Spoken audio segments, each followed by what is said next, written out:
So my name is Bramley. I'm the Chief Scientific Officer at Ixxus, and for the first time at an Alfresco conference, I'm not going to be talking about Alfresco. As they launched Activity Enterprise this year, it's given me a chance to talk in the activity track. So it's an Alfresco free talk. But before I get started on talking about activity within an event-driven architecture, a quick word from my sponsor. So Ixxus are a leading global provider of end-to-end custom-built content solutions. And we're a worldwide platinum partner, and I started with Alfresco in September 2005 on version 0.6. And as I said, I've previously presented at various Alfresco conferences, and also you might spot a kind of a Groovy and Grails theme in there. And Groovy is a language I often use for prototyping, and Grails is a lightweight MVC built on top of Spring. So I'm going to be using that for surfacing activity through the user interface. So for those who don't know about Activity, it's an open source project by Alfresco under the Apache source license. It's a lightweight workflow engine, and we'll come back to that a bit more in a minute. And it implements the BPMN 2.0 standard from the object management group. So here we can see a sort of simple review and approve workflow that is very common to anyone who is used to Alfresco. So now I'm going to talk about the lightweight piece and activity at inverse scale. So does anyone recognize what that is? So yeah, it's a Raspberry Pi.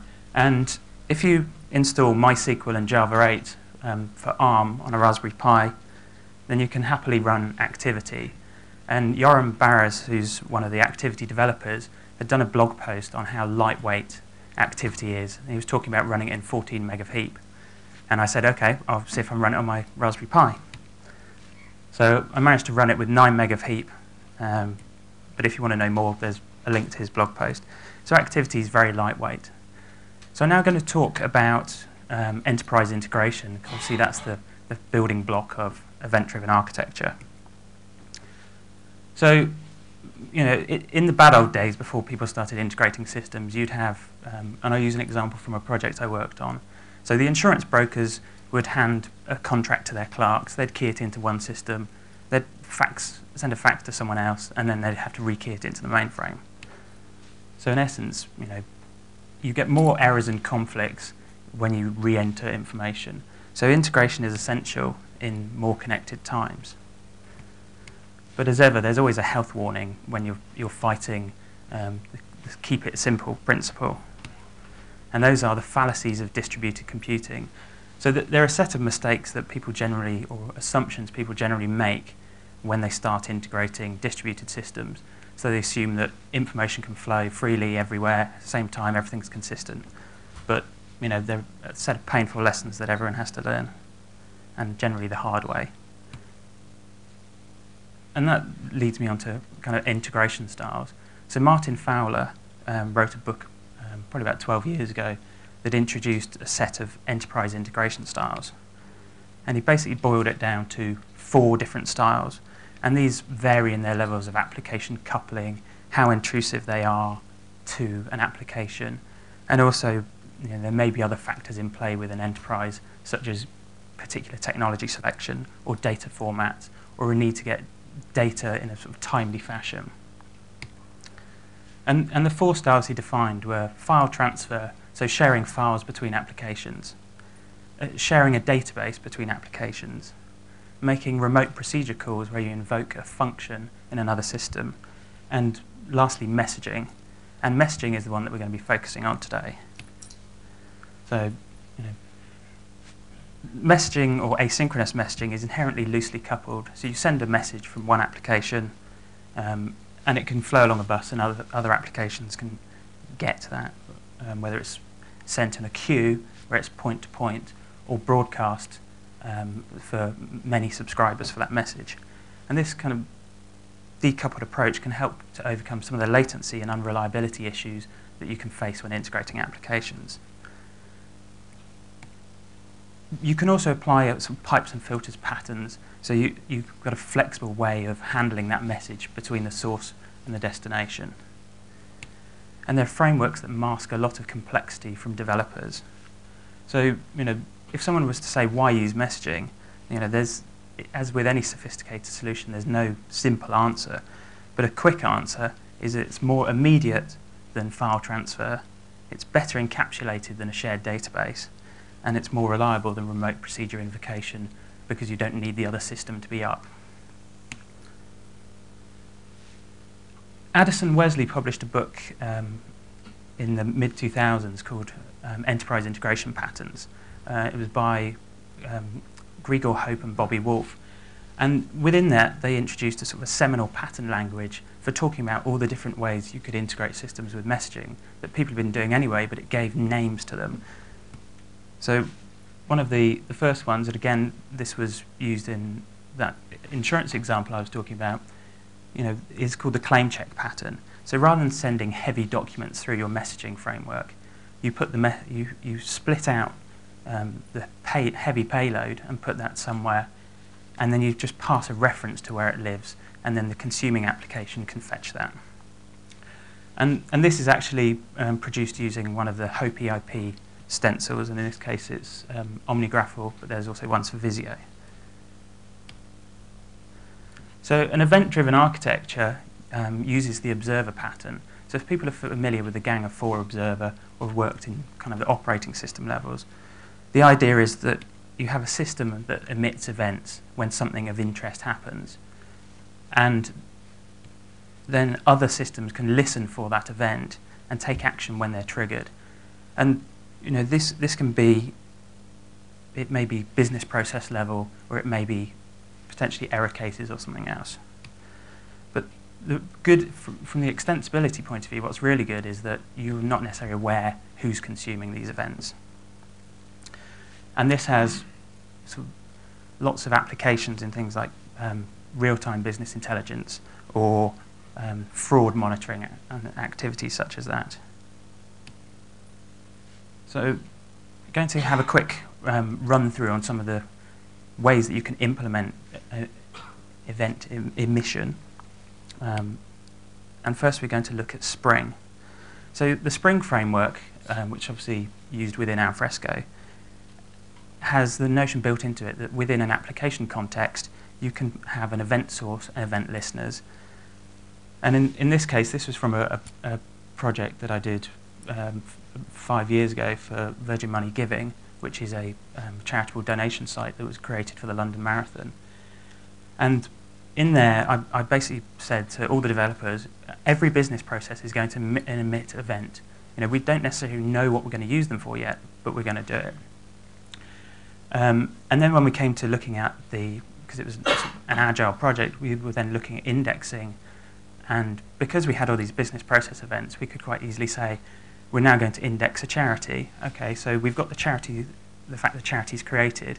We could then propagate that to an indexing service, and it could update the Solar index. So in terms of doing this in Spring, Spring has an interface that's application event publisher aware. So this is a simple interface that requires you to implement one method. So that's basically the setter. And then the Spring container, when it boots up, will basically inject the application event publisher to your class. And from there, you can then create and propagate events. So you may create something in a sort of a business method and emit an event that it was created, or publish an event in the Spring terminology. And that's kind of the original way that they implemented it. They also have sort of generic templated type classes too. And to listen it follows a similar pattern. Again, with Spring, there's an interface that you implement that's the application listener. And then you can kind of check what the types of events coming in are and handle them as you want, which is great. So you can have all your different classes handling events, propagating them out however you want. But you have to be careful of spaghetti. So kind of spaghetti happens if you have lots of uncontrolled point-to-point integrations between systems, which is where middleware comes in.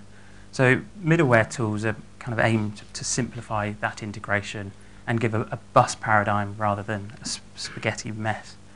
And they'll typically provide services for messaging, so things like transformation, bring a message in, transform it, route it, add some more information in to augment it, and then notify receiving applications. And they also typically support multiple protocols, so you can have asynchronous JMS, the Java messaging service messages, or it can connect to an FTP server to pick up files via the file transfer protocol, or receive information over HTTP. But the centralized ESB, the Enterprise Service Bus model, has often been criticized for being too monolithic. So in a large enterprise, it will be controlled by one team, and your changes that you need for your project may be backed up into their 3-monthly, 6-monthly release cycle potentially. So, and that's where lighter weight options exist. And we're going to be looking at Apache Camel today, but alternatives are things like Spring integration, which also implements the HOPE EAI Patterns. So before I dive into the code, I'll give you a simple overview of what we're going to look at, and we're going to build this up in 3 parts. So for the first part, we're going to look at taking events from Activity and getting those into Apache Camel. And whilst there are a number of ways you could do this, Activity actually provides you with 2 options. So there's a service task implementation. So this requires a bit of a process configuration. There's an extra activity dependency required, but you don't have to write any code. Or if you're using a version newer than 5.15, you can write an ActivitiEventListener, and that can do whatever you want it to do, such as produce a message for a Camel Route.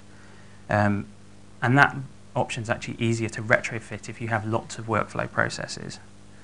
So I'm going to show a process definition for service type first, but don't be worried if you are scared by the amount of XML, because I'm going to show a diagrammatic representation afterwards. So the key things to note here are that we've got the service task, and we've used an activity namespace, and we're telling it it's a service task that's going to Camel. Or in pictorial view, we've got a start state. We then have a service task that's called process started. We then do the actual user task, and at the end we have a process ended, and then we have the end state. And within Camel, you can have a matching route. So this tells it it's coming from activity. We then have, again, it's using the activity name, and this is the process ID, which I probably should have pointed out up here. We've got this activity ad hoc name. And then we're telling it which task within the process it is. So that's the service task route. We're actually going to be looking and using the Activity Event Listener approach, and I'll review that now. So in this case, we're implementing the Activity Event Listener class, and we're overriding the onEvent method. So we're taking in an activity event, we're seeing which events the process engine sent us, and we're going to handle the task created one. I've also injected a Camel producer template, and I've told it which URI. So this corresponds to a route within Camel, and in this case we're going to put it onto an ActiveMQ, so we're using JMS.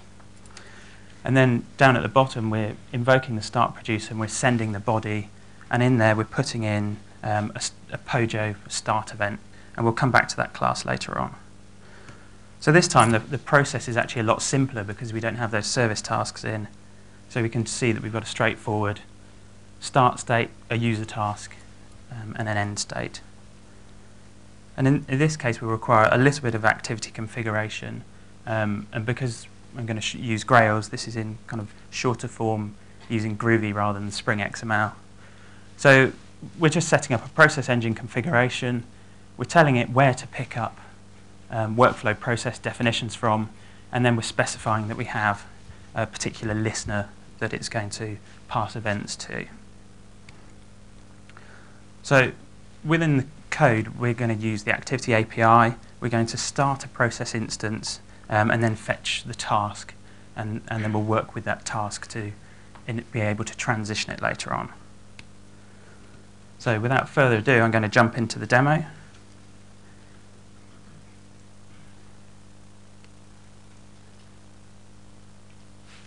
And you've got the snow view at the moment. Okay, so if I get the screens the right way around, and we'll just make that a bit bigger as well.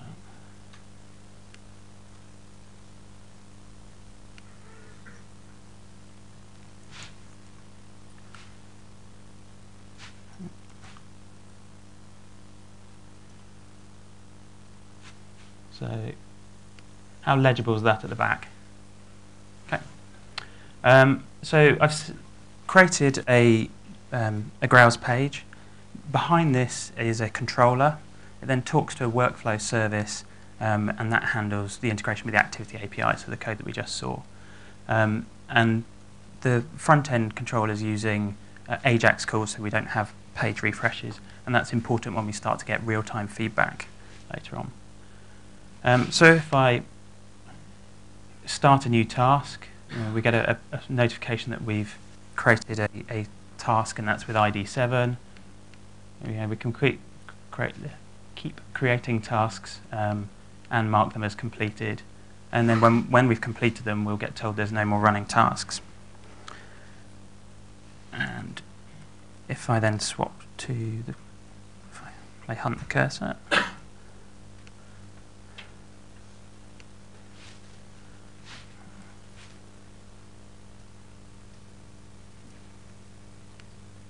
so here we can see that within the Camel Route, you can add in a log step within the DSL.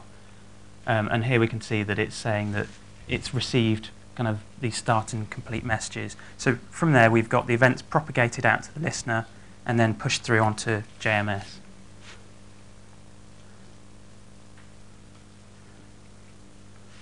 So the next step is to talk about and introduce event-driven analytics. And complex event processing is one of the foundations of this. So here is where you take a stream of different events that are going on within a system or multiple systems, process them somehow, apply an algorithm, and then derive an output. And this has uses in kind of fraud detection and things like sensor networks, as well as business activity monitoring. Or a different view is that you can receive event messages over something like JMS and also pull in real-time or historic data from other sources as well. And again, put it through the engine and derive your output. And the tool we're going to use for that is Esper. So Esper is an open source component for complex event processing. It's been around since 2006, so it's very mature. It's GPL2, and the event processing language is based on SQL, so it's quite easy to pick up. And as well as the POJOs, so earlier I mentioned we were sending a start event POJO within our event over the message queue. That's then picked up by Esper. But it also supports XML documents, maps, object arrays, etc. So building up that overview, we're now going to take the events from Activity, get them into Apache Camel, and propagate them out to Esper. And to do that, we're going to need some additional routes within Camel, because there's a Camel integration for Esper as well. So the first thing we're going to do is to tell it to take those activity start events and push them through to the Esper feed. So that's the stream of events into the Esper engine. We then have to set up a context, and in this case we're going to be using a sliding window for analytics. So we're going to have a continuous query context with a 30-second sliding window, and we're going to get Esper to update every 3 seconds. And then we're going to run an Esper query, and here you can see it's very SQL-like. So we've got this select count star as a count value, and we're selecting it from, and this is the POJO class that we passed in. And Camel's going to route that out to a different ActiveMQ queue. And the processor in the middle is just pulling out the count value and putting it into the body of the message for simplicity.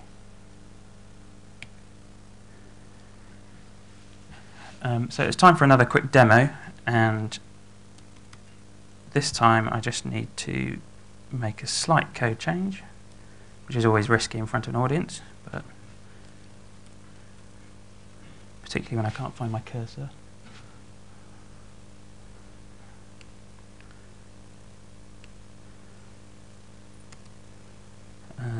Let's actually do this over here. So I've just uncommented some output within the Camel Route. So within that processor, I'm telling it now to print out that value. So if we get that back out of the way.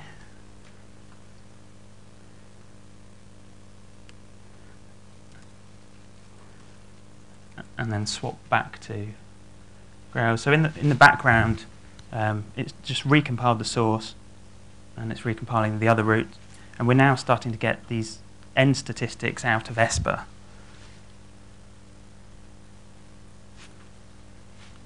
So if I start some more, behind we can see that the count's updating, that I've been starting them. And if we complete a few and start some more, and because we've got a 3-second refresh, if I wait a little bit,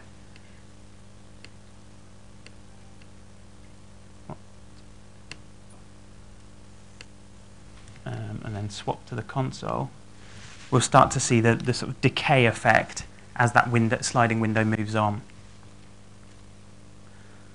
So the counts are slowly dropping, and that's going to refresh every 3 seconds.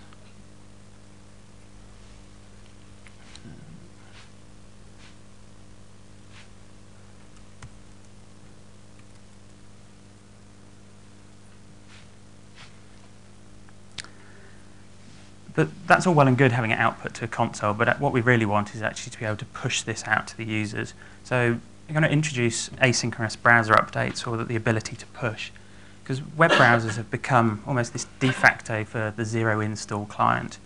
And whilst they're initially intended for consumption of information, they've evolved into this sort of primary target interface for most applications. And with these increased capabilities, there comes the need to be able to get this data asynchronously out to the browser. So building up the overview again, we're going to take events from Activity into Camel, propagate them to Esper, perform some sliding window queries, and then push the statistics up to the dashboard. So in terms of how this is done, one of the ways that people used to mimic this in browsers was by polling. So you'd just have your browser frequently make requests. And whilst this is good because it works with every browser and server combination, you get some requests that are fairly instantaneous, but other events may lag depending on your polling frequency. And other requests are just complete overhead. There's nothing for the server to respond.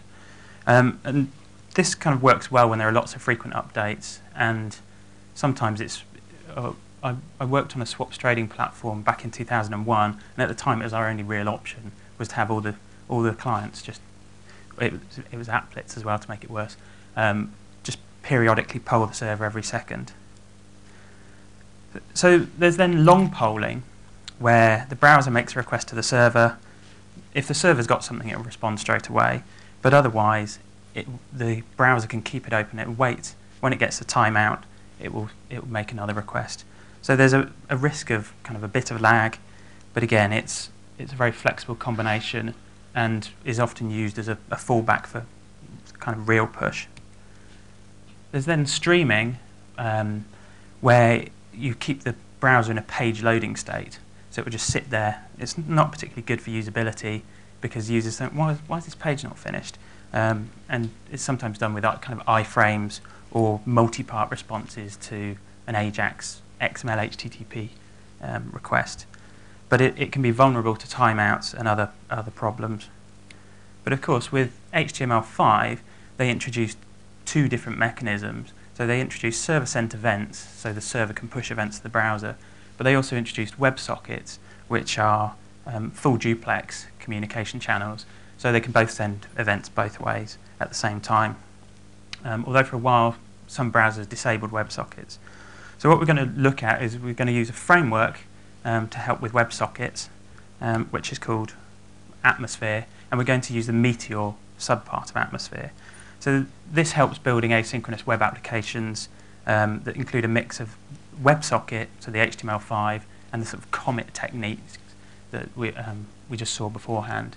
And this can be deployed to kind of any servlet container that's fairly recent. And there's a Grails Atmosphere Meteor plugin for that Meteor high-level wrapper. So when I first thought I'll do this talk, I thought it was going to be great. I'll reuse some code I wrote for Groovy Mag 3 years ago, but that plugin's now completely obsolete, so it was back to the drawing board. So to facilitate this, we're going to have a Grails service. And because it's written in Groovy, we can have kind of a member variable, and we don't have to define a setter for it, so there's a bit less boilerplate code. We set up a URL mapping, and this is so that Atmosphere knows where to have those subscriptions for the WebSockets. This handle start event is actually going to be mapped into a Camel Route, and we'll bring in the payload from the JMS queue, map it into some JSON, and give it a bit more context so we can process it effectively on the page, and then we're just going to broadcast it out to all subscribers. And in this case, we're making use of the fact that Grails is essentially a Spring application. So within Camel, we can use one of the Spring-aware targets. So we give it a bean reference and tell it the name of the service that we want to use, and in this case, the method, the handle start event method. So it's going to take it from a queue that Esper's put it onto and send it to our service that broadcasts it out to Meteor. Within the browser, we have to be able to set up this subscription.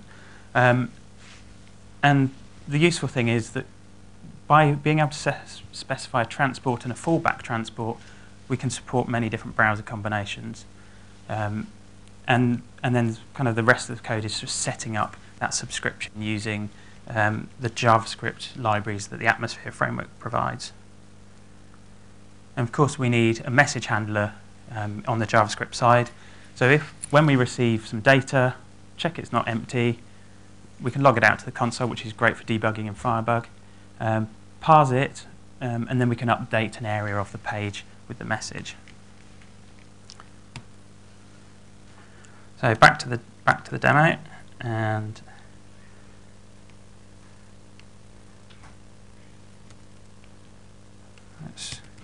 I'm just going to fire it. Oops. Start the application up again. And oops, no, it's a bit hasty.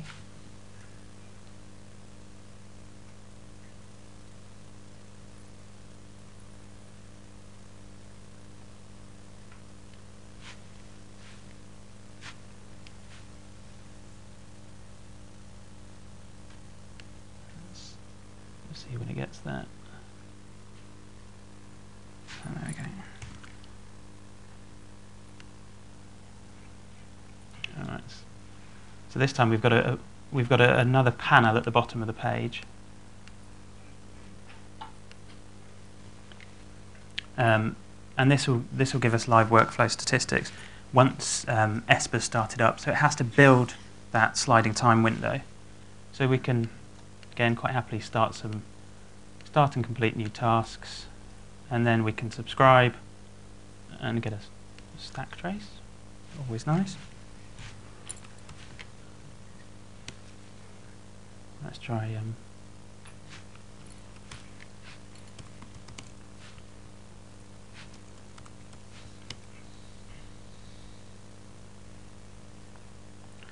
so that I obviously didn't appease the demo gods this morning.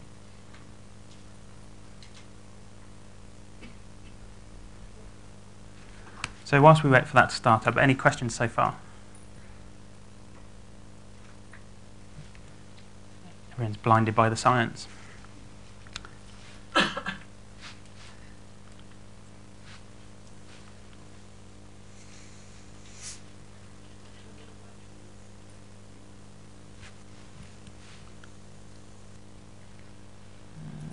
That's nearly there.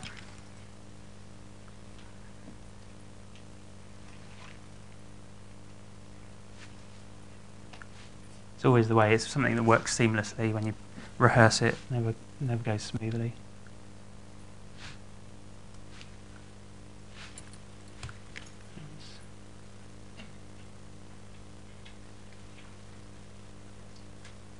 And I probably should have done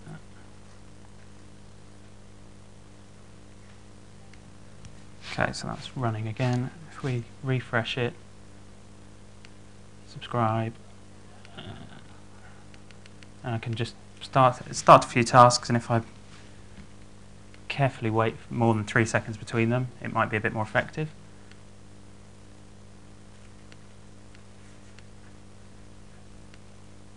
And so in the background, Esper's now starting putting out those counts, and they're pushing through. So these, you'll start to see the effect of that window decaying again. So there you go. That one's just dropping off. So they stay in that window for 30 seconds. And you can just quite happily go through, carry on. And this is kind of useful for performing that sort of business activity monitoring. If you've ever worked or visited a call center, you may see those sort of displays they have on the wall, pushing it through. And you can create nice graphs and visualizations from that. So to recap in this HOPE PIP notation, and don't worry that you can't read that because I'm going to break it down. So the first part we saw was taking actions from the browser to create or complete a workflow task. Obviously in a real system you'd probably have process model and forms to worry about. This hits the Grails controller, which calls the workflow service, invokes activity. Because we've defined that event listener, it pushes out an event message, invokes the event listener, and that did a Camel producer and put it onto a JMS queue. Within Camel, we've then routed that message to Esper, and that's run our continuous query and produced a statistics message output that we've put onto another queue.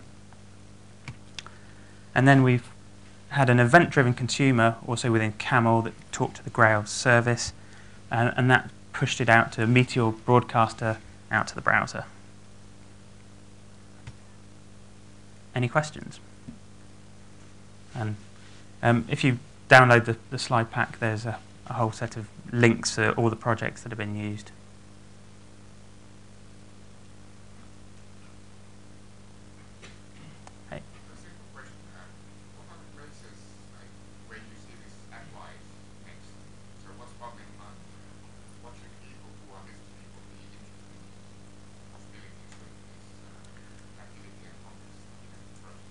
So the question was, for business people, what possibilities should they be interested in for activity and complex event processing?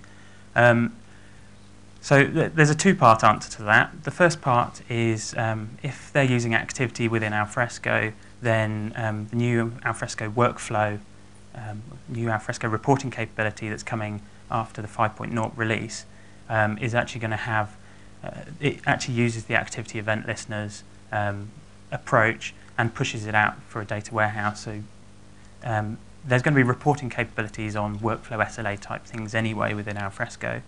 But to answer the question directly, this kind of thing enables you to look at throughput. You can look for anomalies. You can find out if particular processes that normally take, say, a day are suddenly lagging behind and taking 3-5 days or whatever. So you can basically look for patterns within your business processes. So where are things going wrong, where are things going well? And if anyone's familiar with Lean and Kanban, the idea behind visualizing that work in process is that you can see where these problems lie and then you can react before they get out of hand. Does that answer your question? Any other questions?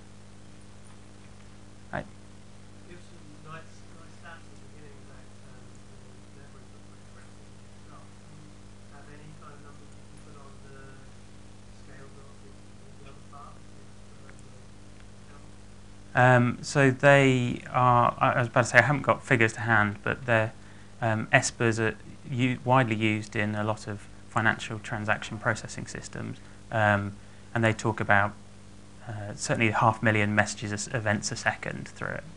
And again, Camel's pretty high throughput, but I haven't got figures to hand. Does that answer your question?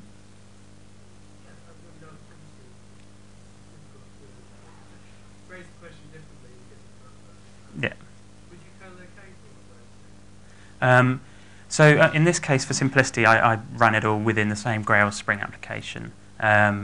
Typically, you'd expect them to be distributed and use the JMS through across the wire rather than within the same machine.